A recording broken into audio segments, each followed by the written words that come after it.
அயனாபுரத்தில் சமீபத்தில் நடந்த ஒரு சம்பவம் தமிழகத்தையே உலுக்கி போட்டிருக்கிற நண்பர்களே. ஒரு 8 வயது சின்னஞ்சிறு சிறுமி அவர் தான் வீட்டுக்கு பக்கத்துல இருக்கிற ஒரு கடைக்கு ஒரு பொருள் வாங்க போயிருக்கிறார். அந்த பகுதியில் வாழ்ந்த ஒரு 55 வயதான பூபாலன் அப்படிங்கிற பெயர் கொண்ட ஒரு ஆளு அந்த 8 வயசு பிஞ்சு குழந்தைய பிடிச்சு தன்னுடைய வீட்டுக்குள்ள இழுத்துக்கிட்டு போய் அவளை பாலியல் வன்கொடுமை செய்திருக்கிறான். பூபாலன்கிற அந்த ஆளு குடி போதையில இருந்திருக்கிறான் அப்படிங்கிற தெரிய வருது. இப்படி ஒரு 8 வயதான சின்னஞ்சிறு குழந்தைக்கு ஏற்பட்ட கதி தமிழகத்தையே உலுக்கி போட்டிருக்குது. தமிழகத்துல இந்த திராவிட ஆட்சியில தொடர்ந்து இது போன்ற சம்பவங்கள் நடந்து கொண்டே இருக்குது. இப்படித்தான் மார்ச் 2ஆம் தேதி சிவகங்கையில நடந்த சம்பவமும் தமிழகத்தை உலுக்கி இருக்குது.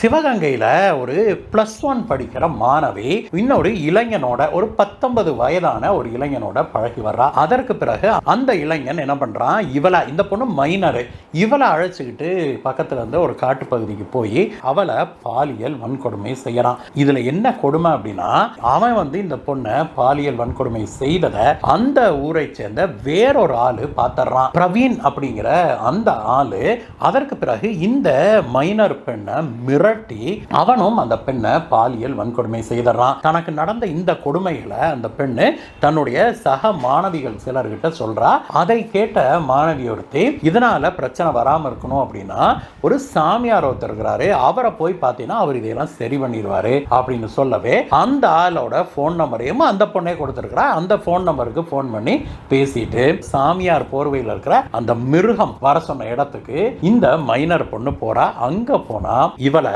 பாலியல் வன்கொடுமை செய்யறான். அதற்கு பிறகு இந்த பொண்ணு செய்வதறியாம தவிக்கிறா. ஒரு சில நாட்கள்ல இவளுக்கு வயிற்று வலி ஏற்படுது. அதற்கு பிறகு மருத்துவமனைக்கு கூட்டிட்டு போறாங்க. மருத்துவமனையில் இவளை பரிசோதித்த மருத்துவர்கள் இவ கர்ப்பம் அடைஞ்சிருக்கிறா அப்படின்னு சொல்லவே அதிர்ச்சி அடைகிறாங்க பெற்றோர்கள். உடனடியாக மருத்துவர்கள் போலீசாருக்கும் தகவல் சொல்றாங்க. போலீசார் விசாரித்த போதுதான் இந்த விஷயம் எல்லாம் வெளியில வந்திருக்குது.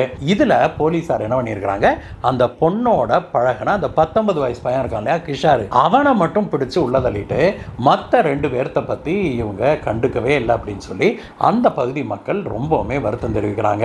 இது போல தமிழகம் முழுவதும் தொடர்ந்து பெண்களுக்கு, குறிப்பாக சிறுமிகளுக்கு பாலியல் வன்கொடுமை சம்பவங்கள் அரங்கேறி வருது நண்பர்களே.